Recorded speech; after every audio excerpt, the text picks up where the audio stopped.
السلام عليكم، ازيكم يا حبايبي؟ عاملين ايه؟ انا جبت شويه حاجات للمطبخ. خلاص الحمد لله الحمد لله، فنشت المطبخ، خلصت وخلصت. خلصت المطبخ وجبت شويه حاجات، فقلت اوريها لكم. ما جبتهمش لوحدي بصراحه.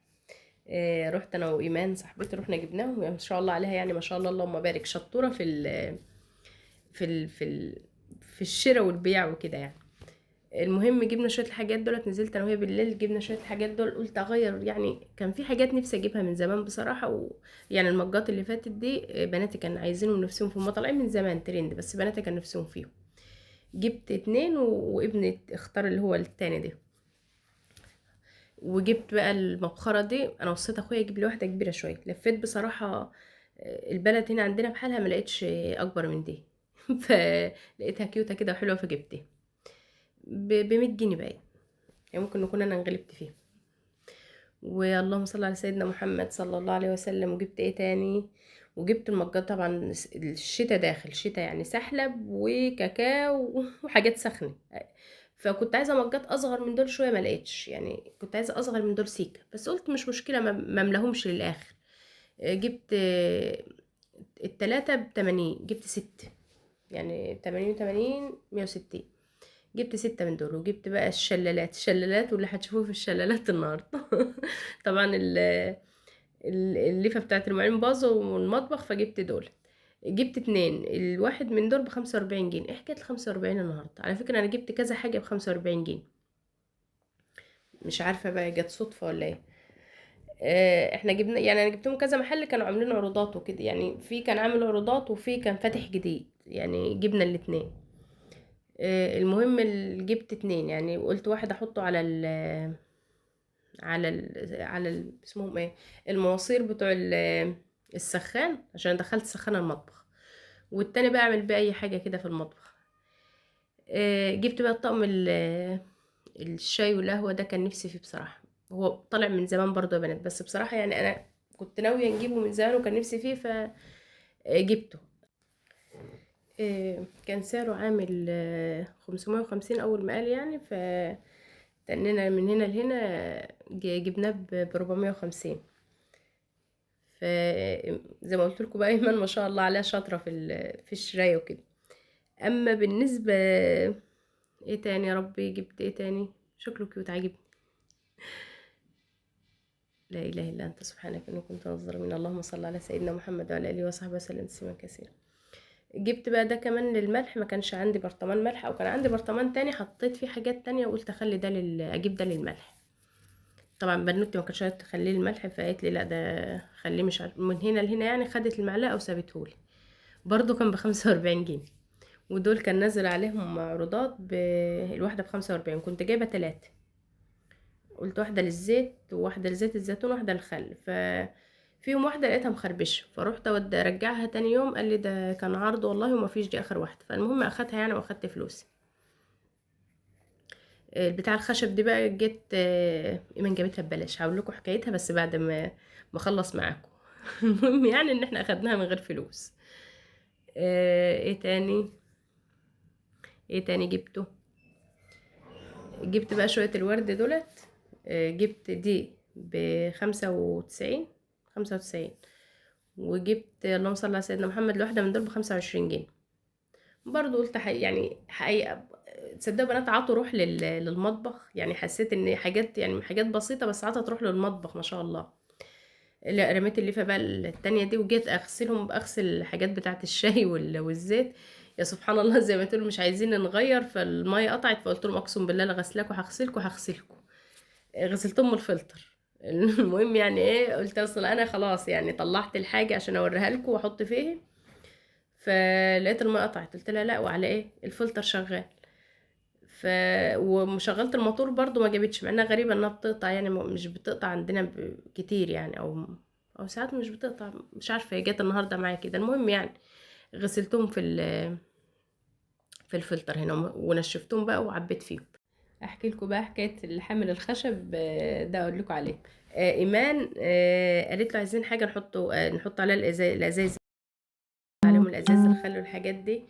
فالراجل قال لها عندي، فطلعها على اساس هيبيعها لنا. فجي قال ده، قلنا له انت هتديها ببلاش. قال لا ده بتاع الطقم ب450 جنيه انكسر. طب احنا ما قلت طب واحنا ذنبنا احنا اللي كسرناه يعني. فبعدين جه قال لها لا ده الطقم عليه ب450. طب يا عم الحاج ماشي عليك ب450 ماشي ما. وبعدين ده انت راجل فاتح جديد يعني وادهولنا ومش عارفه ايه.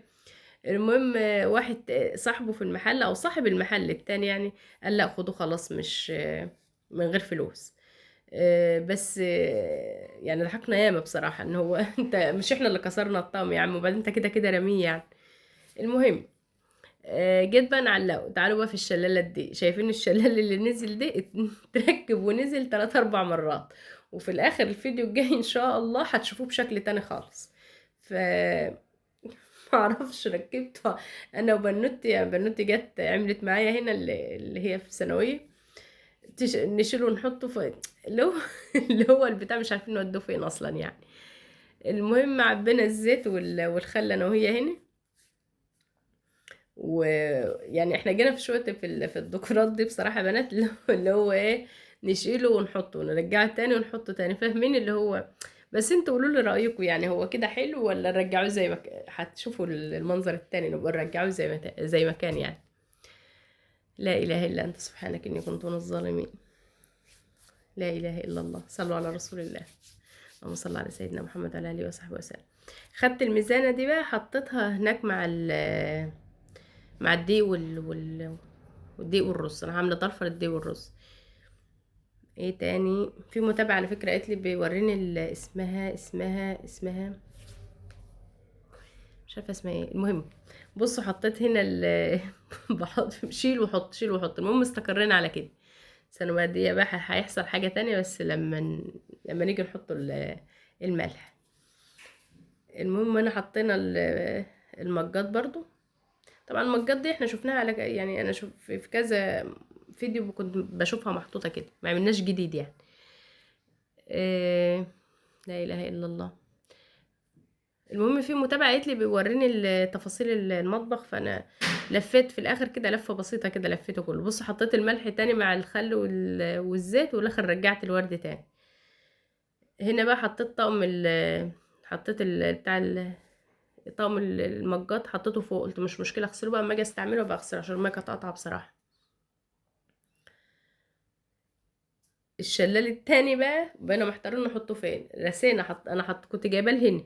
فبنوت قالت لي لا يا ماما ما تحطوش هنا. المهم حطيناه هنا وجينا في الاخر شلناه. فانتوا بصراحه يعني بصراحه هتلاقوا مواهب في الفيديو ده. جينا هنا بقى شيماء بنتي قالت لي يا ماما لا شيلي هنعمله كده. البتاع مدلدل تحت وهيحيرك فيه وانت شغاله ومش عارفه كل ما تيجي تنضفي تمسحي الرخامه مش عارفه ايه وهينزل عليه سكر. لا هنحطه كده. فقلت لها تمام اعملي اشتغلي كده. حطيته كده. يعني احنا رسينا على كده وعملنا حاجات تانية بس برضه الفيديو والله.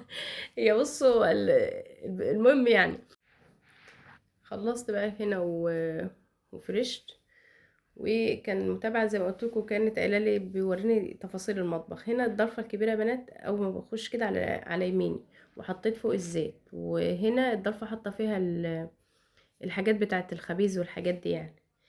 هنا الضرفه برضو حاطه فيها حاجات بنعوزها جنب المطبخ. هنا الضرفه دي فوط المطبخ والكياس والسرفيزات الطويله اللي بنحتاجهاش حطها فوق برضو. هنا برضو الطباس الكبيره حطها فوق يعني الحاجات اللي مش بنحتاجها جامد حطها في العالي يعني. وهنا الطباس والحاجات دي. انتوا بصوا بقى اتفرجوا كده وايه عشان انا مش. وده الطقم الازاز. هنا الصواني الالومنيوم والحاجات دي. هنا الضلفه دي حاطه فيها الحاجات بتاعه الميكروويف الهاند بلندر والحاجات ديت. ميكروويف اللي جنب الميكروويف يعني. هنا الحاجات بتاعه الفخار. انا بنحب اكل الفخار فالحاجات دي بنحط فيها بنعمل فيها اكل فخار. وهنا تحت بقى الرز والحاجات دي. لا اله الا انت سبحانك. هنا طقم البهارات بقى وتحت البصل هما 3 دراك تحت بعض. انتوا كنتوا شايفينهم وانا بروق يعني. حاطه هنا 3 طوال واللي جنبهم 3 قصيرين. هنا بقى حاطه الزيتون عامله زيتون وجبنه حادقه والحاجات دي عامله زيتون لرمضان عيشنا وكلنا عمر يا رب ان شاء الله. خلصت كده المطبخ. جيت بقى ابني الله يبارك لي فيه. كنا خلاص بقى انا وشيماء خلصنا، احنا كنا مشغلين بالليل يعني كنا هننام. فقالت لي تعالى نعمل كوبايتين سحلب، فجينا نعمله سحلب لقينا محمد صاحي اللي هو الصغير.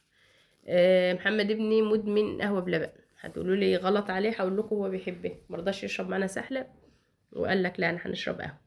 يا ابني مش هتنام والله، وفعلا سهر وصحى الصبح ما راحش المدرسه، وهو بيحب يعملها لنفسه.